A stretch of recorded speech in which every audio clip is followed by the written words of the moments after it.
नमस्कार। शैली संवादमा यहाँहरूलाई स्वागत छ। नेपाल सङ्गीत तथा नाट्य प्रज्ञा प्रतिष्ठान र शैली थिएटरको यो प्रयास हो शैली संवाद। हाम्रा सपोर्टर्स रहेका छन् किताब यात्रा, गदगदशाला र टेक केयर सफ्टवेयर। विभिन्न क्षेत्रका व्यक्तित्वहरूसँग भलाकुसारी गर्ने जमर्को हामी पछि रहेका छौँ।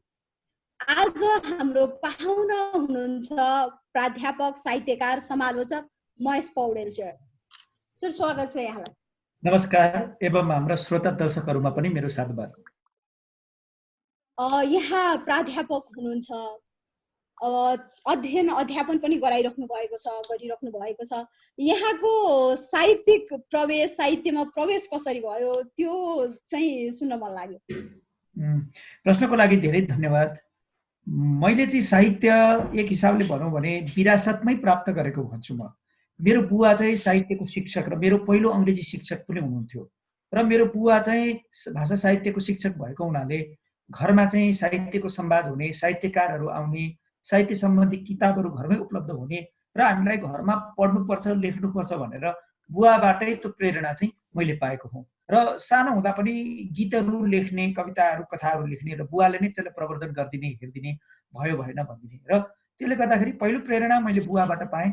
दोस्रो चाहिँ मैले मेरो दिदीबाट पाएँ। मेरो दिदी अहिले उहाँले साहित्यमै विद्यावारिधि गरेर उहाँ पनि प्राध्यापन गर्नुहुन्छ र म सानो छँदाखेरि दिदीले पढेको लेखेको अनि उहाँले चाहिँ मञ्चहरूमा गएको आफ्ना सृजनाहरू वाचन गरेको त्यो मैले प्रत्यक्ष देख्दा बुवाको र दिदीको प्रेरणाले पछि मेरो दाई पनि आफै साहित्यमा एमफिल गर्नुभएको मान्छे, उहाँ पनि प्राध्यापन गर्नुहुन्छ। त्यसैले घरमै एक प्रकारको साहित्यिक माहौल भयो जसबाट चाहिँ म साहित्यतिर उन्मुख भएँ। र अर्को कुरा चाहिँ मेरो बुवा चाहिँ शिक्षक साथसाथै एउटा सामाजिक कार्यकर्ता पनि हुनुहुन्थ्यो र सामाजिक कार्यकर्ता भएका नाताले विविध सामाजिक कार्यक्रमहरू भइरहने जसमा साहित्यिक कार्यक्रमहरू पनि भइरहने।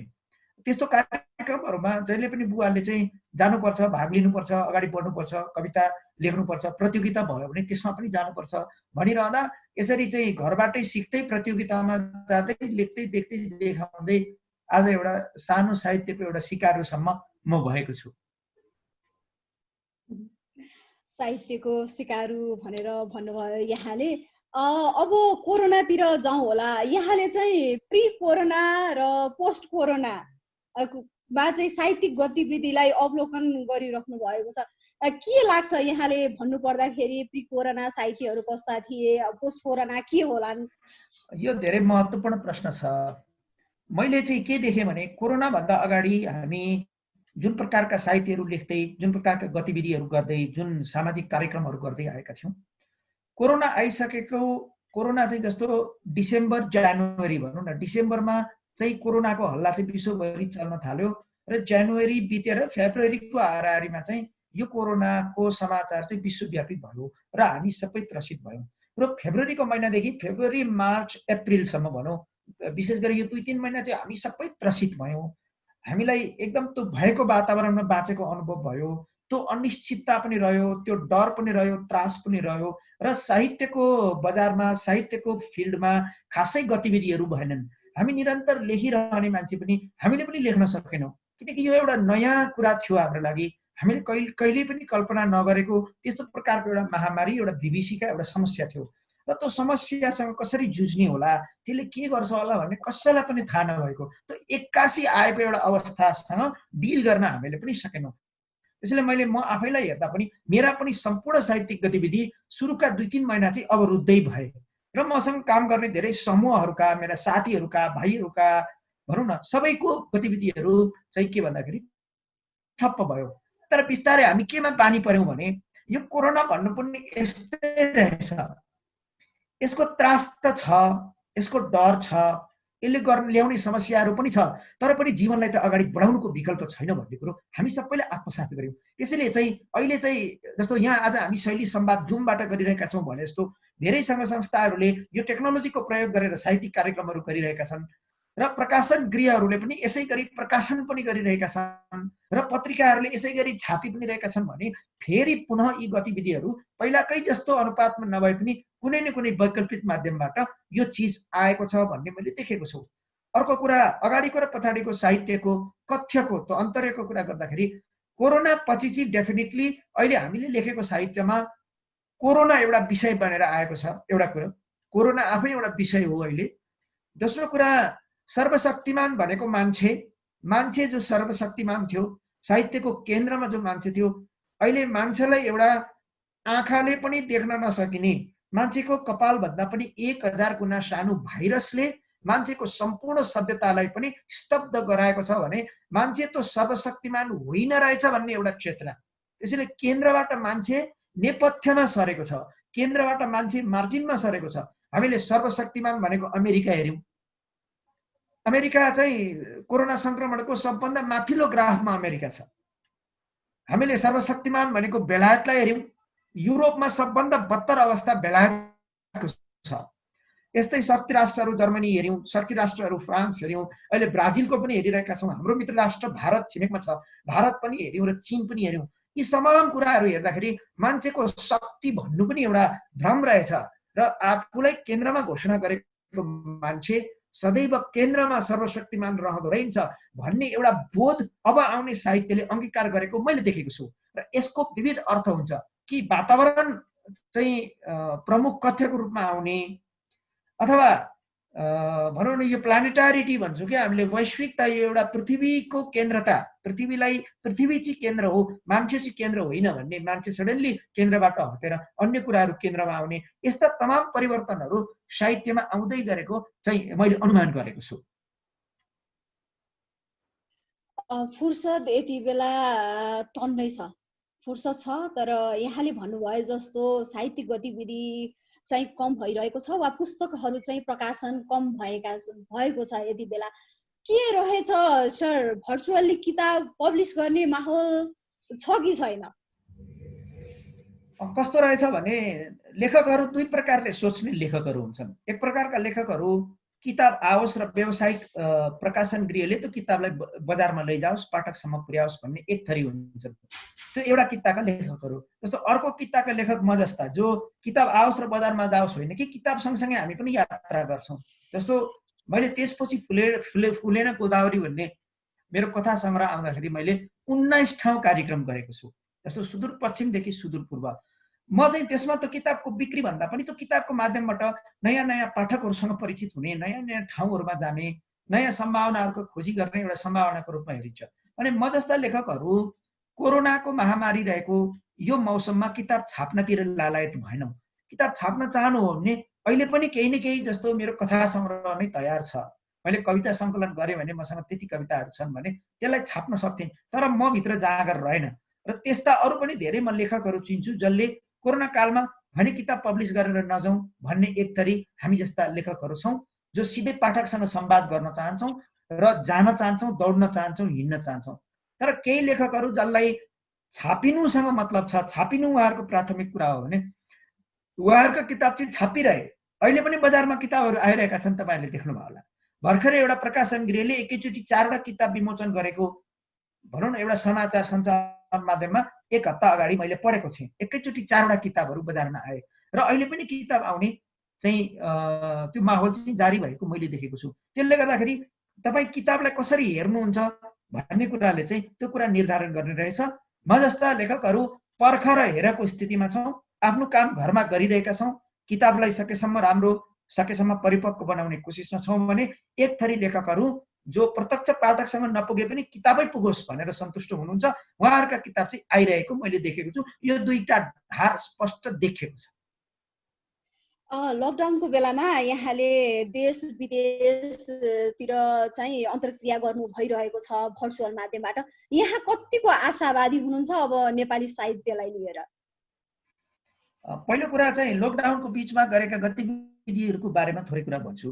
यो लकडाउन नभएको भए, यो लकडाउनले के गर्यो भन्ने कुराको सन्दर्भ जोड्नलाई, यो लकडाउन नभएको भए मैले यो बिचमा चाहिँ ब्याङ्ककको यात्रा गरिसक्थेँ। मेरो चाहिँ कार्यक्रमै तय भइसकेको थियो। म मात्रै होइन कि हामी 10-12 जना नेपाली लेखकहरूको टिकट पनि भइसकेको, भिसा टिकट र कार्यक्रम नै तय भइसकेको थियो।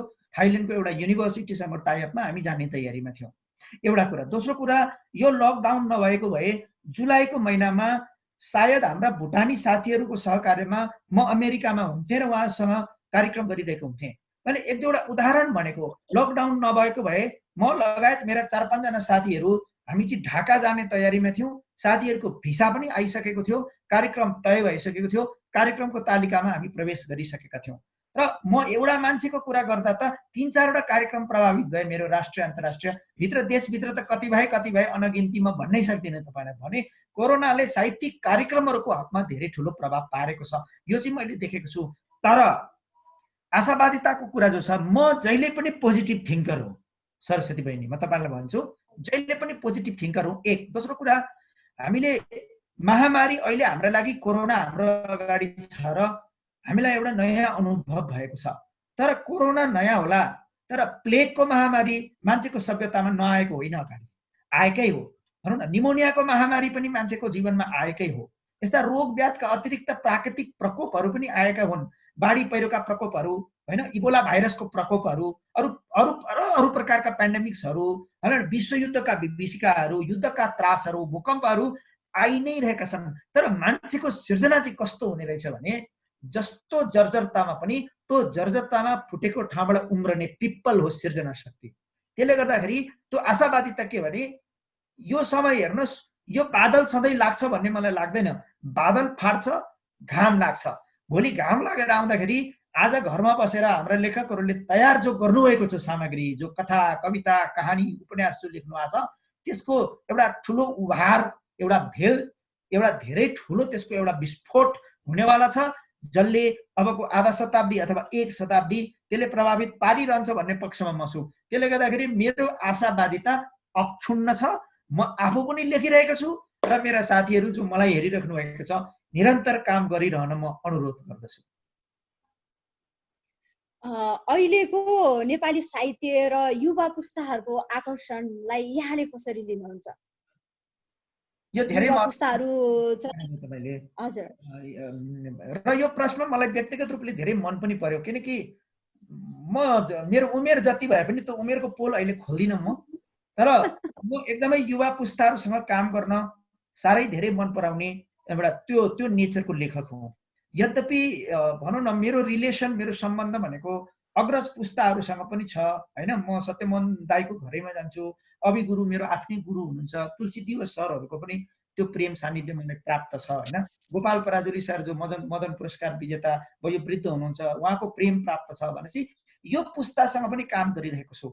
मेरा समवयी अथवा मभन्दा उमेरमा केही अलिक बढी हुनुभएका दाई दिदीहरूसँग पनि काम गर्छु र मेरा समवयीहरू त छन्, र म सबभन्दा बढी जुनियरहरूसँग काम गर्छु। तपाईँले अघि सङ्केत गरेको युवा पुस्ताहरूसँग काम गर्छु।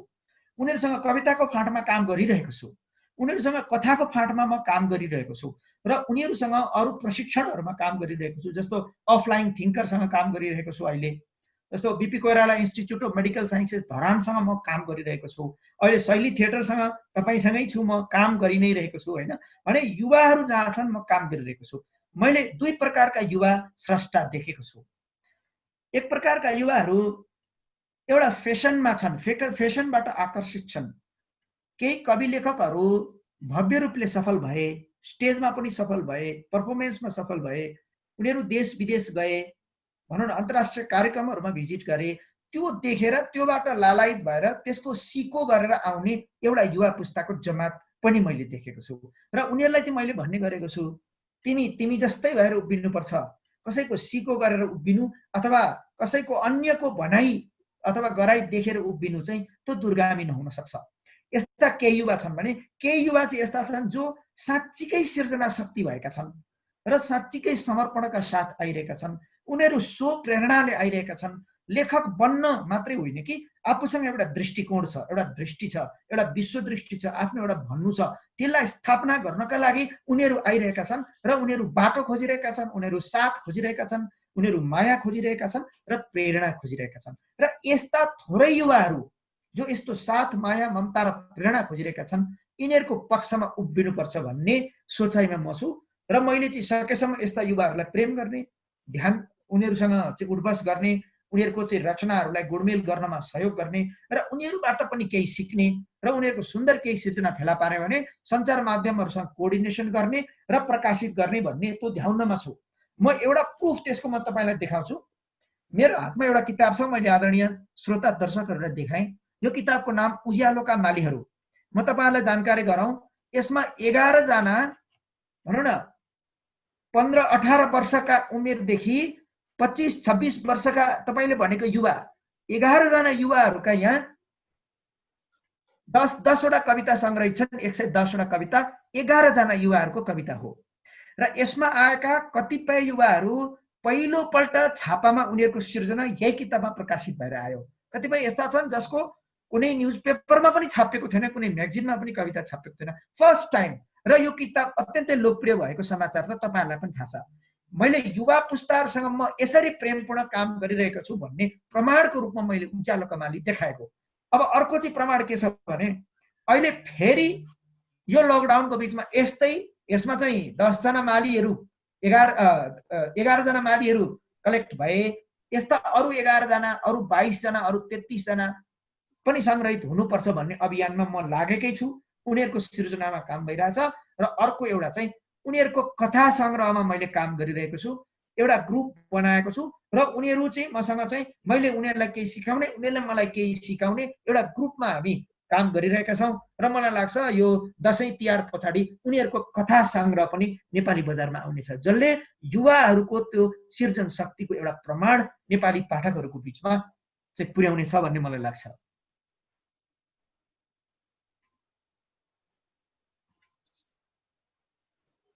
यहाँलाई शुभकामना, यहाँले आँट्नु भएको कार्य राम्रोसँग सम्पन्न होस्। अब समालोचनातिर जाउँ होला दाइ। कस्तो छ समालोचनाको अहिले चाहिँ स्थिति? समालोचना चलि नै रहेको छ हैन, तर एउटा मैले एक दुईवटा यसमा एउटा राम्रा पक्ष केही नराम्रा पक्षहरू देखेको छु। म त्यो एनालाइसिस गर्छु। एउटा सबभन्दा राम्रो पक्ष के छ भने आजभन्दा 20 वर्ष अगाडि 50 वर्ष अगाडि विश्वको समालोचनाको अभ्यास कस्तो छ भनेर हेर्नलाई एउटा नेपाली समालोचनाको विद्यार्थीले हिन्दीबाट अनुवाद भएको अथवा कसैले अनुवाद गरेर ल्याइदिएको किताबलाई टेक्नुपर्ने अवस्था थियो भने आज यो सामाजिक सञ्जालको र विश्वका लाइब्रेरीहरूको एक्सेस बढेको हुनाले नेपालमा बसी एउटा समालोचनाको विद्यार्थीले अहिले अमेरिकामा लेटेस्ट समालोचनाको पद्धति के छ, बेलायतमा के छ, अस्ट्रेलियामा के छ अथवा भारतमा के छ भनेर यहीँ बसी टेबलमा हेर्न सक्दछ। दोस्रो कुरा यो हामी उत्तराधुनिक समयमा अधिकांश समालोचना सिद्धान्त चाहिँ अङ्ग्रेजी भाषामा उपलब्ध भइसकेको अवस्था छ। पहिला फ्रेन्चमा, जर्मनमा सीमित भएको चिज पनि अनुदित भएर अङ्ग्रेजीमा कम्तीमा आयो र केही चाहिँ हिन्दीमा पनि आयो, धेरै नेपालीमा पनि आयो भने अहिले समालोचनाको अभ्यास गर्छु भन्ने मान्छेलाई अपेक्षाकृत रूपमा सजिलो छ। र पहिला चाहिँ के थियो एउटा जमाना भने समालोचना लेख्यो, रूपरेखाले छाप्यो भने छाप्यो, अथवा शारदाले छाप्यो, रचनाले छाप्यो भने छाप्यो, छापेन भने कहाँ छाप्ने भन्ने पनि समस्या थियो। अचेल चाहिँ छाप्ने ठाउँ पनि अत्यन्तै धेरै आए, छापाहरू पनि बढी छन्, पत्रिकै कतै निस्किन्छन् यो देशमा हैन, जर्नलै कतै निस्किन्छन्, मासिक पत्रिका पनि छन्, केही भएन भने अनलाइन कति धेरै छन् र कतै पनि छापिन भने पर्सनल ब्लग बनाएर पनि मान्छेले छाप्न सक्छ। गर्दाखेरि मान्छेका लागि समालोचना गर्न आउने चाहिँ बाटाहरू, मार्गहरू चाहिँ धेरै प्रशस्त भएका छन्। तर के छ भने आजभन्दा 30 वर्ष, 20 वर्ष, 50 वर्ष पनि नेपाली समालोचना एउटा रोइलोबाट ग्रसित थियो। त्यो के भने समालोचनाको नाममा कसैले कसैलाई उठाएर एकदम सगरमाथामा पुर्याइदिने, कसैले कसैलाई चाहिँ गिराएर एकदम रसातलमा पुर्याइदिने, यस्ता प्रकारका आग्रही र पूर्वाग्रही समालोचना छ भन्ने 20 वर्ष अगाडि पनि यो आरोप थियो, 30 वर्ष अगाडि पनि यो आरोप थियो, आज पनि यो आरोप चाहिँ कायम छ। यो एउटा समस्याको कुरा मैले तपाईलाई सुनाएँ, यो कायम आज पनि छ। यसको अर्थ चाहिँ तटस्थ समालोचक जो तुच्छ लोभहरूबाट मुक्त छन्, जो ससाना पदका लोभ, मालाका लोभ, दोसल्लाका लोभहरू, पैसाका लोभहरू, खानपानका पार्टीका लोभहरूबाट मुक्त भएका समालोचकहरूको संख्या अत्यन्त न्यून छ। त्यसैले गर्दाखेरि आग्रही अथवा पूर्वाग्रही समालोचना आउँछ। एउटा यो समस्या मैले देखेको। अर्को एउटा समस्या के देखेको छु भने पछिल्लो समय हाम्रो चाहिँ आगन्तुक पुस्ता, युवा पुस्ता चाहिँ अत्यन्तै थोरै संख्यामा समालोचनातिर प्रवृत्त छ।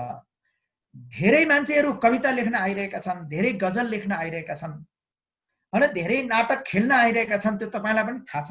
तर समालोचना लेख्न अत्यन्तै थोरै मान्छेहरू यो समालोचनाको कण्टका किर्ण मार्गम, काँडाले भरिएको बाटोतिर अत्यन्तै थोरै मान्छेहरू प्रवृत्त भएका छन् भने एउटा चिन्ताको विषय, भोलिका दिनमा जुन दिन हामीलाई समालोचकहरूको संख्या पनि बढी चाहिन्छ, हाम्रा कुराहरू आज मेची महाकालीमा मात्रै वकालत गरेर पुग्दैन।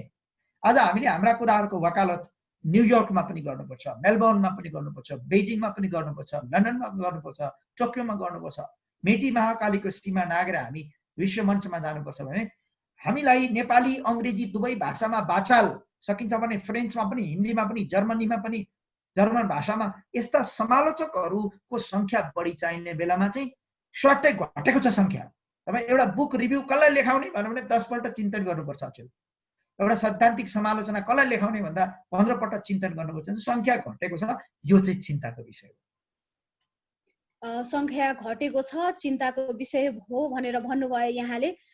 त्यो सङ्ख्या बढाउनको लागि चाहिँ इन्करेज गर्नलाई यहाँले के भन्नुहुन्छ? अब यो सङ्ख्या किन घट्यो भन्नेका पनि केही कारणहरू छन्, त्यो पहिले एनालाइसिस गर्छु म हैन। पहिलो कुरा, समालोचना एउटा जोखिमपूर्ण काम हो। किनकि सरस्वती बहिनीले एउटा कविता सङ्ग्रह लेख्नुभयो, मैले समालोचना गरेँ भने मैले कहीँ न कहीँ त कमजोरीहरू पनि देख्छु त भन्नुपर्ने हुन्छ। तटस्थ समालोचना गर्दा त कमजोरी भन्नुपर्ने हुन्छ। अनि कमजोरी भन्यो भने लोकप्रिय हुँदैन भन्ने डर, कोही मान्छे रिसाउँछ भन्ने डर, उसले कहीँ न कहीँ बदला लिन्छ भन्ने डर, यो डरबाट पनि लेखकहरू समालोचकहरू ग्रसित छन्। योबाट मुक्त हुनु जरुरी छ समालोचनामा। त्यही भएर त्यो जोखिम एउटा छ। दोस्रो कुरो, सजिलै पत्रिकाहरूले ल्याउनुहोस् न समालोचना छाप्छु भन्दैन। हेर्नुहोस्, मैले फ्याक्ट कुरा भनेको। पत्र पत्रिकाहरूले छाप्ने चिजको नेचर अर्कै हुन्छ कि। हेर्नुहोस्, जो पपुलर भएर जान्छ हैन, जो आम पाठकहरूले रुचाउँछन् त्यो खालको विषयवस्तु छाप्छन्। अब समालोचना त एकदम शुष्क प्राज्ञिक विषय हो, छापेरै आयो भने पनि दिनभरि 100 जनाले पढ्दिए भने म मेरो समालोचना सफल भयो भनेर भन्ठान्छु। जबकि अचेल चाहिँ चिज जति भाइरल भयो हैन, सामाजिक सञ्जालमा, युट्युबमा, फेसबुकमा, ट्विटरमा जति भाइरल भयो त्यसको रेटिङ राम्रो भन्ने जमाना छ। त्यसले गर्दाखेरि यस्तो पपुलर नहुने एउटा चिज किन लेख्ने भनेर मान्छेहरूलाई एक खालको नलेखेका पनि हुन सक्छन्। यो एउटा देखिन्छ। अर्को एउटा कुरा के छ भने, समालोचना गर्ने ल्याकत राख्नलाई समालोचनाका सिद्धान्तहरू पढेको बुझेको मान्छे चाहिन्छ। साहित्यको विधागत तत्त्वको ज्ञान पनि चाहिन्छ उसलाई, भनौँ न। साहित्यको इतिहासको पनि ज्ञान चाहिन्छ उसलाई, विभिन्न साहित्यिक आन्दोलनहरूको पनि ज्ञान चाहिन्छ उसलाई, र साहित्यमा लेख्ने गरेका विधाको त्यसको विधा अन्तर्गतको तथ्यगत र संरचनागत ज्ञान चाहिन्छ। धेरै ज्ञान चाहिन्छ। यस्तो ज्ञान विश्वविद्यालयहरूले सिकाउँछन् र विद्यार्थीहरूलाई पढाउँछन् र उत्पादन गर्ने हो। यद्यपि यसो भनिरहँदा समालोचक युनिभर्सिटीबाट मात्रै आउँछ भन्ने कुरा होइन, तर धेरै जस्तो समालोचक युनिभर्सिटीबाट आउँछ। यो चिजहरू अध्ययन गरेर आउँछ। तर अचेल हाम्रा युनिभर्सिटिजहरूमा मानविकी संकायमा जहाँ भाषा साहित्य पढाइन्छ, अङ्ग्रेजी नेपाली विषय, त्यहाँ विद्यार्थीको सङ्ख्या यसरी घटेको छ बहिनी हैन, यसरी घटेको छ कि आज धेरै विभागहरू बन्द हुने स्थितिमा पुगिरहेको मैले देखेको छु। भने जहाँबाट समालोचकहरू निर्माण हुन्छन् त्यहाँ नै सङ्कुचन आएको हुनाले त्यसको असर चाहिँ हाम्रो चाहिँ जमिनमा देखिनु चाहिँ अब सम्भावी हो। अब यसको निदान कसरी हुन सक्छ, अब त्यो अहिले फ्याटै मैले भन्न सक्ने स्थिति छैन। यसको लागि त हामी सबैले एउटा यो प्राज्ञिक कम्युनिटीले गम्भीर बहस चिन्तन गर्नुपर्ने समय त आएको छ। यहाँले चाहिँ समालोचना गर्दाखेरि चाहिँ स्मरणमा रहेका कुनै त्यस्तो घटनाहरू केही छ भने प्लिज सेयर गरिदिनुहोस् न। धेरै घटना छन्। हेर्नुहोस्, मैले चाहिँ भनौँ न एउटा विद्यार्थी नै हुँदा पनि समालोचना, त्यो बेला समालोचना अभ्यास मैले विद्यार्थी कालमै गरेको हुँ। र मैले जुन मेरा गुरुहरू हुनुहुन्छ, श्रद्धेय गुरुहरू, जसले मलाई समालोचना गर्न सिकाउनु भयो, जसले पढाउनु भयो, मैले उहाँहरूमाथि नै समालोचना गरिदिएँ, राष्ट्रिय दैनिकहरूमा लेखिदिएँ। र मेरो अनुभव के रह्यो भने गुरुहरूले चाहिँ, गुरुहरूमा यति मेच्युरिटी हुने रहेछ, उहाँहरूसँग यति परिपक्वता हुन्छ कि कहिल्यै प्रतिवाद गर्नु भएन, प्रेम नै गर्नुभयो। मैले लेखेका कुराहरूलाई सेयर गर्नुभयो, धन्यवाद भन्नुभयो, स्याबासी दिनुभयो। यो त कुरा छ। तर कतिपय समालोचनामा मेरा तिता अनुभव, नाम चाहिँ मैले नभनौँ होइन, एकजना समालोचकै, एकदम स्थापित समालोचकको चाहिँ किताबमाथि मैले समालोचना लेखेको थिएँ, समीक्षा भनौँ, समीक्षा लेखेको थिएँ र त्यो एउटा दैनिक पत्रिकाले छाप्यो। त्यो अलि नेगेटिभ लेखेको थिएँ मैले, किनकि त्यहाँ नेगेटिभ लेख्नुपर्ने स्थिति थियो र लेखेको। हेर्नुहोस्, कि मैले नेगेटिभ लेख्छु भने त्यो व्यक्तिगत कुनै द्वेष, राग अथवा रिसिभीको कुराले होइन, कि त्यो किताबमा समस्या भएपछि जसलाई म पनि त प्रमाणित गर्नुपर्छ, भोलि मलाई पनि त प्राज्ञिक समुदायले सोध्छ, मलाई पनि त बजारले सोध्छ, मलाई पनि त पाठकहरूले सोध्छन्, मेरो पनि त जाने ठाउँ त्यही हो, मेरो पनि त बाटो बन्द गर्नु भएन। अनि मैले चाहिँ जे कुरा प्रमाणित गर्न सक्छु त्यही लेख्ने हो, मैले त्यसै गरी लेखेँ र पत्रिकाले छाप्यो। छापेपछि भोलिपल्ट जस्तो उहाँ चाहिँ त्यो पत्रिकाको कार्यालयमा जानुभएछ होइन, गएर चाहिँ सम्पादकसँग झगडा गर्नुभएछ कि यस्तो समालोचना तपाईँले किन छाप्नु भएको, म अर्को समालोचना लेखेर ल्याउँछु अनि तपाईँले त छाप्नुपर्छ भनेर भन्नुभएछ। र चाहिँ त्यो पत्रिकाका सम्पादक जो आफैमा एकजना प्रबुद्ध मान्छे हुनुहुन्थ्यो, एउटा प्राज्ञिक मान्छे, उहाँले चाहिँ उहाँलाई फड्कार लगाएर पठाउनु भएछ कि तपाईँले आफैले लेखेर ल्याएको समालोचना कस्तो हुन्छ, समालोचना तपाईँको मान्छेले लेखेपछि त्यो समालोचना कस्तो हुन्छ, त्यो स्तुति गान हुन्छ नि त्यो। र हाम्रो पत्रिकाले के छाप्ने के नछाप्ने निर्णय हामी गर्छौँ, हामी हो सम्पादक भनेर उहाँले पठाइदिनु भयो र त्यो मेरो समालोचना त्यसरी छापिएर गयो। उहाँको एप्रोच चाहिँ त्यो सफल भएन। यस्तो खालको यस्ता अरू पनि छन् मसँग उदाहरण। जस्तो कतिपय पत्रिकाहरूले मैले लेखेको समालोचनाले उहाँहरूका निकटस्थ स्तम्भकारहरूलाई असर पर्ने भएर त्यो मेरो समालोचना रोक्दा रोक्दा रोक्दा रोक्दा अर्को हप्ता अर्को हप्ता अर्को हप्ता अर्को हप्ता अर्को हप्ता भन्दै भन्दै अन्ततगत नछापेको पनि अनुभव छ। कारण के भन्दा त्यसले जस्तो अझै त हाम्रा सञ्चार माध्यमहरूभित्रै लेखक, कवि, कलाकार, उपन्यासकार छन् नि, अनि त्यस्ता सञ्चार माध्यमहरूबाटै आएका उपन्यासकारहरूलाई, लेखकहरूलाई न्याय नगर्ने अथवा उहाँहरूमाथि समालोचना गरिएको हुनाले त्यस्ता पत्रिकाहरूले छाप्दै नछापेको अनुभव पनि मसँग छ भने यस्ता तिता अनुभवहरू छन् बहिनी। तर के भने तिरतिरे होला, सानो होला, म पनि आफूलाई चलायमा नदिने मान्छु। म सानो नदी होला जो रोकिन्न। भनौँ न कसैले नदीको अगाडि तपाईँले ढुङ्गा राख्नुभयो भने नदीले आफ्नो बाटो बनाएर जान्छ। म आज पनि समीक्षा समालोचना लेखिरहेको छु, भोलि पनि लेखिरहनेछु, पर्सि पनि लेखिरहनेछु। यस्ता कुराले म कहिले पनि हतोत्साहित हुन्न, यो जानकारी पनि गराउँछु। यहाँले चाहिँ अहिले रङ्गमञ्चको गतिविधिलाई कसरी हेर्नु भएको छ? यहाँका रङ्गमञ्चका अनुभव पनि त छन् नि, त्यो सेयर गर्नुहोस् न। यो रमाइलो प्रसङ्ग उठ्यो। मलाई मेरो रङ्गमञ्चसँग जोडिएको पाटो चाहिँ धेरै पाठकहरूलाई, श्रोता दर्शकलाई र सञ्चार माध्यमलाई पनि थाहा छैन र म अन्तर्वार्तामा बस्दाखेरि यो प्रश्न उठ्दैन। तर कहीँ न कहीँ उठेदेखि हुन्थ्यो, किनकि मैले काम गरेको क्षेत्र हो, म भन्न पाए हुन्थ्यो भन्ने त मलाई लागेकै थियो र सरस्वती बहिनीले यो प्रश्न उठाउनु भयो, भन्न पाएँ। म चाहिँ युवा अवस्थामा हुँदाखेरि म नाटक लेख्थेँ। स्कुलमा हुँदाखेरि गाउँमा, स्कुलमा भनौँ न, गाउँतिर चाहिँ भनौँ न दुर्गा पूजाको यो तिहारको समय आयो भने नाटक मञ्चन गर्ने प्रचलन हुन्छ नि। अनि मैले देशको माटो अनि अँध्यारो पूर्णिमा, दाइजो, यी मेरा त्यो बेला लेखेका नाटक जसको पाण्डुलिपि मसँग अहिले छैन, हराए ती। तर मैले आफूले लेखेर गाउँमा रिहर्सल गराएर, मञ्चन गराएर, मञ्च खडा गरेर, आफूले डिरेक्सन गरेर, आफू पनि अभिनय गरेर मैले नाटकहरू चाहिँ यसरी चाहिँ गराउँथेँ। म विद्यार्थी हुँदैखेरि, यो भनेको 94, 95, 96, 97 देखि 2000 AD सम्मको त्यो समय अवधिको कुरा मैले तपाईँलाई गरेको हो। त्यस पछाडि म काठमाडौँ आएँ र मैले काठमाडौँ आइसकेपछि बाल नाटकहरू लेखेँ। मेरो 5 वटा बाल नाटकहरूको सङ्ग्रह छ। आमा नहुँदा एक साँझ, आमा नहुँदा एक साँझ, ती मैले नाटक लेख्दै राख्दै मैले गरिरहेको अवस्था। तर म रङ्गमञ्चमा गएर नाटकहरू चाहिँ पछाडि बसेर हेर्ने गर्थेँ होइन। म गुरुकुलमा पनि जाने होइन, त्यो बेलामा गुरुकुलै थियो सबभन्दा बढी नाटक गर्ने। अनि गुरुकुलमा गएर नाटकहरू हेर्थेँ। मैले थुप्रै नाटकहरू गुरुकुलका हेरेँ र करिब 10-11 वर्षको अगाडिको समयको कुरा, शैली थिएटर भर्खर जन्मिएको थियो र रसियन कल्चर सेन्टरमा शैली थिएटरले नाटक गर्थ्यो। म पछाडि बसेर कुनामा बसेर ती नाटकहरू हेरिरहन्थेँ। अनि यस्तै गर्ने क्रममा शैली थिएटरका साथीहरूसँग यो सधैँ आइरहन्छ, यो मान्छे को रहेछ, सधैँ आइरहन्छ, हाम्रो रेगुलर एउटा दर्शक हो भनेर उहाँहरूसँग मेरो परिचय भयो। म पनि नाटकमा इच्छा राख्छु, इन्ट्रेस्ट छ मेरो भनिसकेपछि उहाँहरूले मलाई, विशेष गरी नवराजजीले केही नाटकहरूको अनुवाद गर्ने काम दिनुभयो। मैले केही रसियाली नाटकहरू, चेकअपको नाटकहरू मैले अनुवाद गरेँ। बाङ्का चाहिँ शैली थिएटरले प्रस्तुत गर्यो मेरो आफ्नो अनुवादमा। ओभरकोट भन्ने अर्को चाहिँ नाटक चाहिँ रसियन नाटकै हो अनुवाद गरेको। बाबा यागा रसियन नाटक होइन, नुनको कथा रसियन नाटक, यी मैले आफूले अनुवाद गरेर शैली थिएटरले मञ्चन गरेको। र यसै बिचमा मैले एउटा नाटक आफै निर्देशन गरेको थिएँ। त्यो नाटक चाहिँ बिगौती त खाने खाने, त्यो एउटा स्कुलले गरेको नाटक मेरो आफ्नो निर्देशनमा शैली थिएटरको बाल नाटक महोत्सवमा त्यो प्रस्तुत गरेको।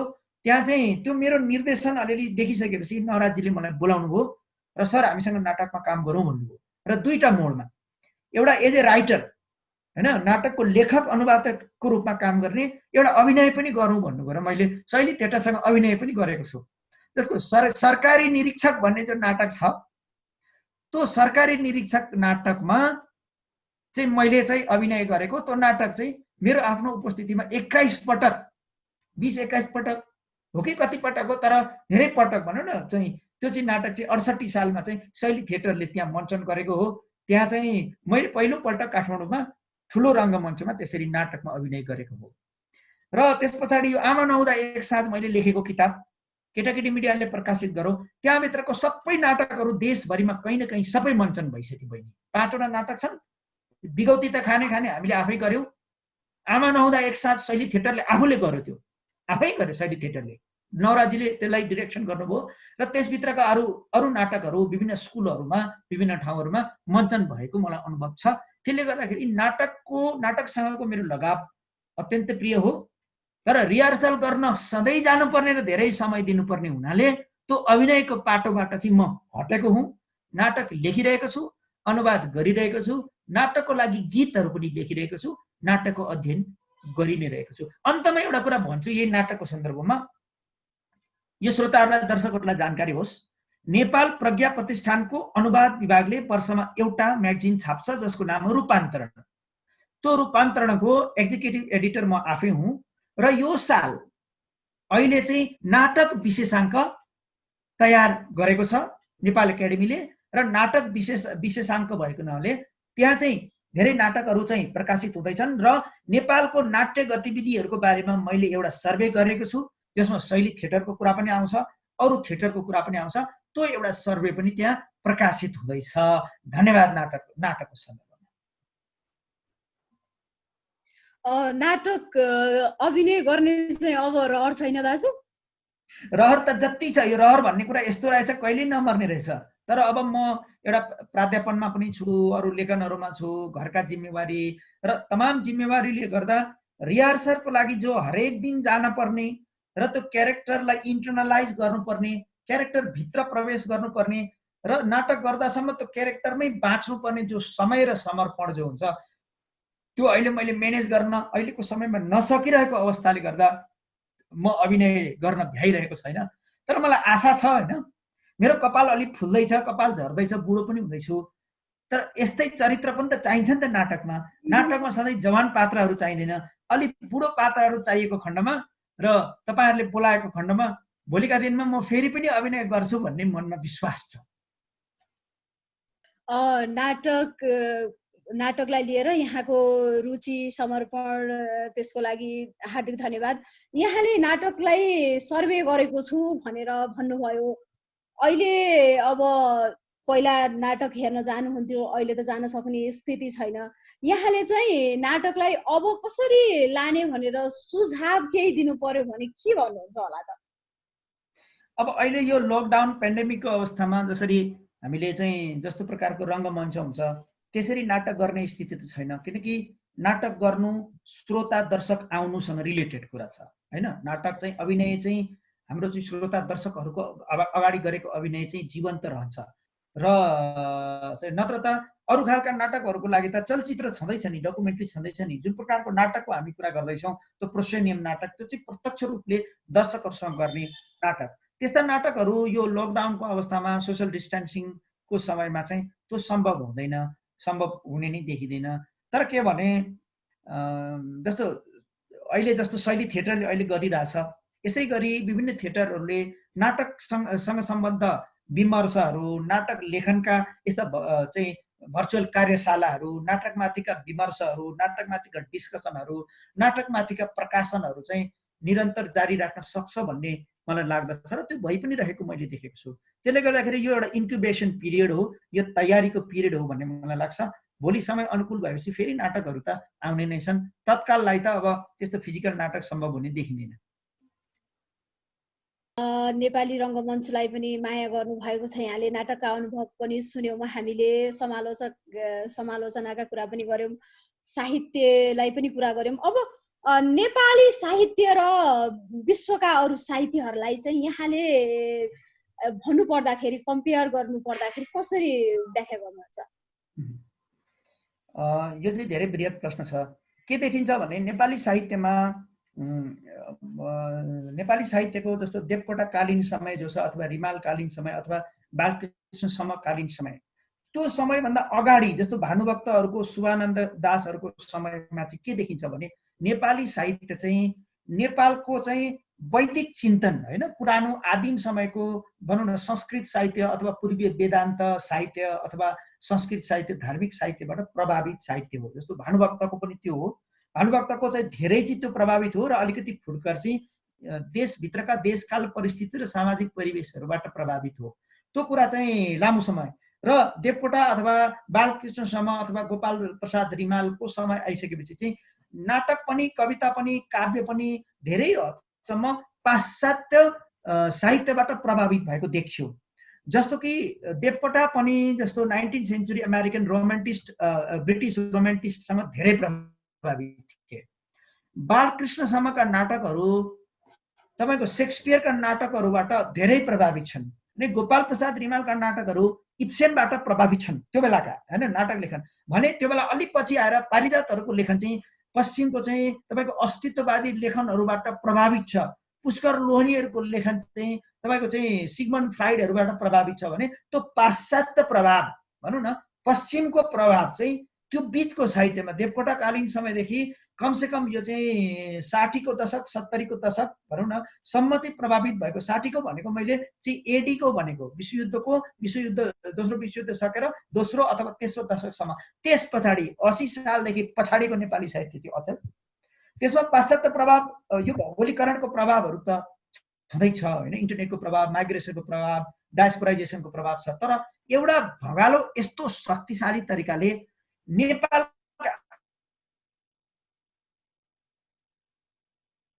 आन्तरिक कुराहरू अन्तरकुन्तरका कुराहरू नेपालका लोकल मिथकका कुराहरू होइन, नेपालको सीमावर्ती इलाकामा बस्ने ससाना जातिहरूका अन्तरका भित्रका आन्तरिक कुराहरू भनौँ न, त्यो नेपालको रैथाने कलर, माटोको कलर, नेपाली चिन्तन, नेपाली मिथक, नेपाली अलङ्कार, नेपाली रूपकहरू बोकेर एउटा ठुलो भगालो अहिलेको समयमा आइरहेको छ। र म यो भगालोबाट अत्यन्त प्रसन्न किन छु भने हामीले हाम्रो भनेर भन्न सक्ने चाहिँ यो भगालो के हेर्नुहोस्, यसमा कुनै पाश्चात्य प्रभाव छैन, यसमा कतैको प्रभाव छैन। जस्तो हो किराँती साथीहरू, मेरो धेरै कवि साथीहरू हुनुहुन्छ, उहाँहरू किराँत मिथकहरू लेख्दै हुनुहुन्छ क्या, किराँत दर्शनहरू लेख्नुहुन्छ। जस्तो लिम्बू साथीहरू पनि यसमा अब किराँतभित्र पर्नुहुन्छ भने थारू साथीहरू थारूका लोक कुराहरू लेख्नुहुन्छ, तामाङ साथीहरू तामाङ समुदायभित्रका कुराहरू लिएर नेपाली साहित्यको मूलधारमा आउनु भएको छ भने यो चिज चाहिँ धेरै ठुलो शक्तिको कुरा हो। पछिल्लो समय नेपाली साहित्यमा यो रुझान शक्तिशाली भएर आएको मैले देखेको छु। र अर्को कुरा चाहिँ के देखेको छु भने पहिला भनौँ न मान्छे भन्दा स्त्री पुरुष कि स्त्रीको कि पुरुषको कि स्त्री पुरुषको अचेल चाहिँ त्यो तेस्रो लिङ्गीका कुराहरू पनि आए, अभय लिङ्गीका कुरा पनि आए, यी वैकल्पिक कुराहरू भनौँ न डिसेबिलिटीका कुरा पनि आए होइन। पहिले सबलाङ्ग मान्छेका कुरा, अहिले विकलाङ्ग मान्छेका कुरा पनि त्यसै गरी आउन थालेका छन् भने यी इतरका विषयहरूमा केन्द्रित साहित्यको पनि एउटा उभार चाहिँ नेपाली साहित्यले लिएर आएको चाहिँ मैले देखिरहेको छु। जबकि पाश्चात्य बाहिरको साहित्यमा आज यस्तो आइडेन्टिफाई गर्न सक्ने ट्रेन्ड नै छैन कि हेर्नुहोस्, यति विविध भएर गएको छ कि यो प्रकारको भगालो देखिन्छ भनेर कुनै समालोचकले भन्ने स्थिति छ जस्तो मलाई लाग्दैन। यो फरक छ। हामी संवादको लगभग अन्तिम चरणमा छौँ। जाँदै दाइलाई चाहिँ के भन्न मन लागेको कुरा छ भने प्लिज राखिदिनुहोस् न। पहिलो कुरा त म शैली थिएटरलाई धेरै धन्यवाद दिन्छु कि यस्तो भनौँ न प्रतिकूल अवस्थामा पनि यो खालको एउटा तदारुकता गरेर सबै लेखकहरूलाई, स्रष्टाहरूलाई, विविध क्षेत्रकालाई जम्मा गरेर हाम्रा कुराहरू पाठक, श्रोता, दर्शकसम्म पुर्याउने जो माध्यम बनाइदिनु भयो त्यसको लागि शैली थिएटर र योसँग सहकार्य गर्न आएको नेपाल सङ्गीत तथा प्रज्ञा प्रतिष्ठान, यो प्रतिष्ठानप्रति र शैली थिएटरप्रति म आभार व्यक्त गर्छु। विशेष गरी सरस्वती बहिनीलाई म धेरै धन्यवाद दिन चाहन्छु। उहाँले कोअर्डिनेट गरेर मलाई यो मौका दिनुभयो र यो टेक्निकल सपोर्टमा लाग्नुभएका सबै साथीहरूलाई पनि सम्झन्छु। र यो शैली परिवार जो मेरो पनि परिवार हो, मलाई पहिलोपल्ट नाटक हेर्न जाँदादेखिको शैलीसँगको लगाव यो सम्पूर्ण के भन्न चाहन्छु भने जस्तो बाइबलमा पनि ठुलो बाढीको कथा छ भने पूर्वमा चाहिँ हरेक एउटा युग र अर्को युग सकिँदाको बिचमा चाहिँ प्रलयहरूको कन्सेप्ट छ।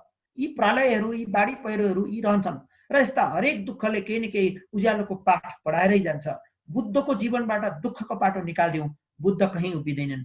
जीशु ख्रीष्टको जीवनबाट त्यो पीडाको भनौँ न अन्त्यको पीडाको समयलाई निकालिदिउँ, उहाँ पनि कहीँ पनि उभिनुहुन्न। भने रामको जीवनबाट कृष्णको जीवनबाट पीडालाई निकालेर चिन्तन गर्ने हो भने ती जीवनहरू रोमाञ्चक छैनन्। त्यसैले त्यो हरेक महान कुनै उपलब्धिको पछाडि एउटा पीडाको, एउटा प्रसवको वेदना रहन्छ। हामी नआत्त्यौँ, सरकारले जारी गरेका निर्देशन निर्देशिकाहरूलाई हामीले इमान्दारीका साथ पालना गरौँ। यो हाम्रै लागि हो, हामी सबै सुरक्षित बनौँ र यो सकारात्मकतालाई आफ्नो गहना बनाऊ। मैले त भन्ने गरेको छु, मस्तिष्कमा घाम, हृदयमा जुन। मस्तिष्कमा घाम राखौँ, हृदयमा जुन राखौँ, निरन्तर निरन्तर जीवन यात्रामा अगाडि बढिरहौँ। हाम्रो निमन्त्रणा स्वीकार गरेर यहाँले व्यस्त समय पनि बावजुद समय निकालेर हामीसँग यहाँका कुराहरू राखिदिनु भयो। यसको लागि धेरै धेरै धन्यवाद। यतिन्जेलसम्म कार्यक्रम हेरेर यहाँहरूले साथ दिनुभयो, यहाँहरूलाई पनि धेरै धेरै धन्यवाद। नेपाल सङ्गीत तथा नाट्य प्रज्ञा प्रतिष्ठान र शैली थिएटरको संयुक्त आयोजना रहेको थियो भने हाम्रा सपोर्टर्स रहेका छन् किताब यात्रा, टेक केयर सफ्टवेयर र गदगदशाला। तपाईँलाई घरमै बस किताब ल्याइदिने छ भने टेक केयरमा यहाँले वेबसाइट डिजाइन, मोबाइल एप डिजाइनहरू चाहिँ गर्न सक्नुहुनेछ। गदगदशाला पनि छिटै चाहिँ यो सस्पेन्सको रूपमा चाहिँ आउने नै छ। यतिन्जेलसम्म हामीलाई साथ दिनुभयो, यसरी नै माया गरिरहनु होला। हस् त, धन्यवाद।